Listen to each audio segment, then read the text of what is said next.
Unang balita, tinututukan ngayon ng Department of Health ang tumataas na bilang ng kaso ng tuberculosis sa bansa kung saan madalas ang mga mahihirap nating kababayan ang karaniwang biktima ng naturang sakit. Para sa detalye, balita mo kami April Enerio. Isa ang Pilipinas sa mga bansa sa West Pacific region na may mataas na kaso ng tuberculosis o TB. Karaniwan sa mga biktima na nakamamatay na sakit na ito ay ang mga mahihirap. Kaugnay nito, nagsagawa na pag-aaral ang Philippine Institute for Development Studies at ng Department of Health. Base sa pag-aaral, nangunguna sa dahilan na mataas na bilang ng TB sa mahihirap na komunidad ay ang hindi agad pagbisita sa manggagamot. Ayon pa dito, bagamat malaki ang ibinaba ng TB prevalence nito na nakaraang dekada, nananatiling fourth leading cause of mortality ang sakit na TB sa mga Pilipino.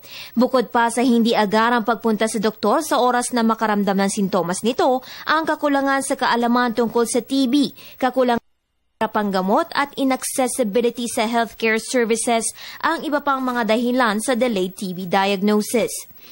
Kaya naman pinapayuhan ng publiko na magpatingin agad kung may senyales ng TB gaya ng panghihina, hindi maalis-alis na ubo, pagpapawis lalo na sa gabi at pagsusuka ng dugo.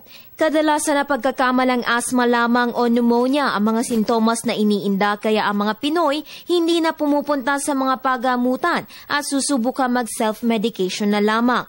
Dahil dito, hindi agad nabibigyan ng karampatan lunas, bagkus lumalala at bumababa ang tsansang gumaling mula sa naturang sakit. Ayon sa mga doktor, sa unang senyales pa lamang umano ng sakit na TB ay dapat na mabigyan agad ito ng atensyon.